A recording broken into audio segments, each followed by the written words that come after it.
If you're not seeing the hair results that you think you should be seeing, you may want to look into these 5 mistakes I'm going through in this video. And this is one of my favorite videos ever because this is the one thing that I changed that really progressed my hair care journey: washing correctly.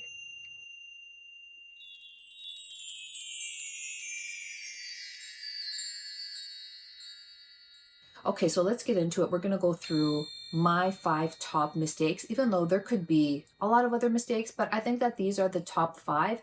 And even though I was always using really good products, because from a teenager, I was using Pureology, so I was using professional grade products and pharmacy products from the EU, which are absolutely incredible. However, I was never taught how to wash my hair correctly, and on my hair care journey, that was my issue. issue. And now looking back at everything I now know over, I'd say, the past five years that I've really been studying hair care, I now know what I was doing wrong. And I think these tips will really help you if you're not quite exactly where you want to be. The first thing was always the temperature of water for me, because I always loved, when I was especially in Canada, so cold, I always loved taking really hot showers. But that is a no-no for our hair, because the first thing you're doing is actually stripping your natural oil. So you want to keep that water lukewarm. And then within the last 5 years where I've been studying hair care more, I go through the lukewarm, cool, and cold. And this is what I do. So I go lukewarm for washing and then conditioning. And when I am close to the end of the conditioning and or masking, I then go to cool and then end it with cold.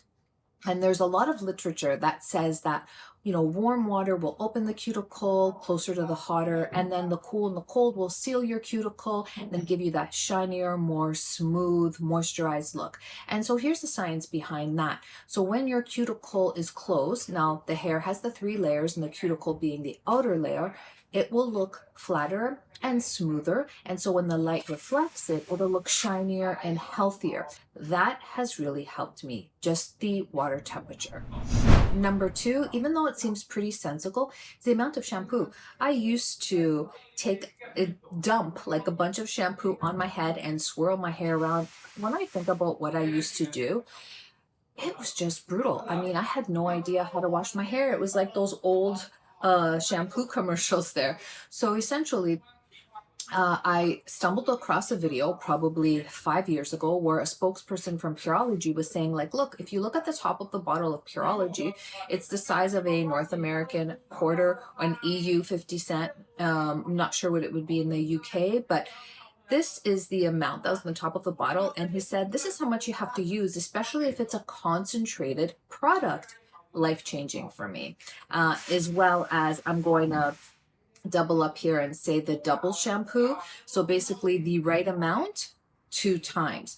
The first amount, which is the quarter size, would again take away all the oil and grease from your hair. We want to get rid of that first. And then the second time, the double shampoo, that actually would cleanse the scalp. And the best comparison that I've ever heard was kind of like washing the dishes.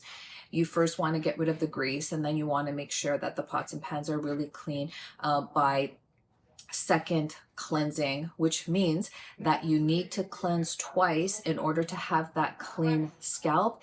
And that makes total sense. And here's a bonus point in here. If you're using a very good concentrated professional shampoo, it won't really lather on the first one. Some of them I use give me a little bit of lather, but it will lather when your hair is clean. And I know this now because years and years and years, when I was a teenager, even in my 20s, I was thinking like, wow, this shampoo lathers, so it must be good. But now, being wiser, I do know that a lot of lather comes from fillers, and I have gone through a ton of ingredients of shampoos on this channel. I will link relevant info below and relevant videos where you may want to watch them, because I do talk about the best ingredients to look for in shampoos. Again, everything I'm telling y'all is based on my own knowledge, a lot of research, my experience. Some are backed by science, some are backed by nature, but I've got references below to give you all extra information if that's what you're looking for. Number 3 is just massaging your scalp and cleansing your scalp correctly, and not with your fingernails. I naturally just have really long fingers and long nails. I always have.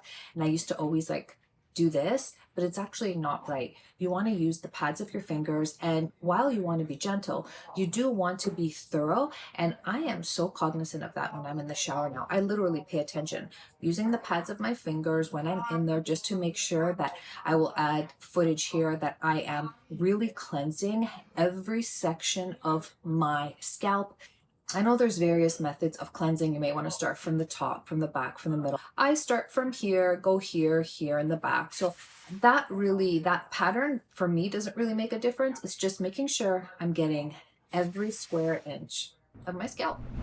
I don't think I mentioned that shampooing is only for the scalp and conditioner is for the lengths of your hair. So never put conditioner on your scalp. It's just going to weigh it down. It's going to feel super greasy, and it actually has nothing to do with your scalp. It's about conditioning our hair. That's why the ingredients breakdown is so important. You need to learn the ingredients, very different ingredients from what we put on our scalp, because we need the cleansing agents versus what we put on the lengths of our hair. More moisture there.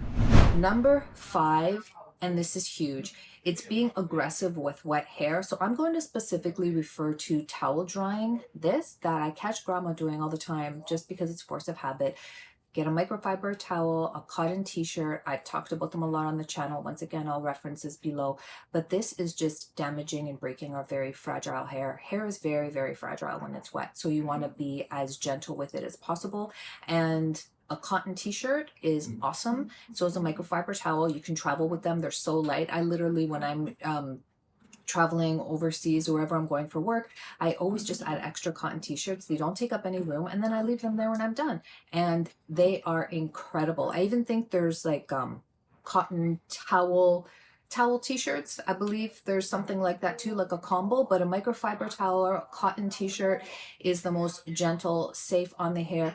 You're going to want to take out as much of that water as you can once you're out of the shower before you add the leave-in. There are your 5 top mistakes if you're not getting the results you want. And I have to tell y'all that a good test is your scalp clean after the shower and days after, and how many days can you go in between washing. And even though they may seem pretty insignificant and small changes, these really did make a big difference with my hair care journey.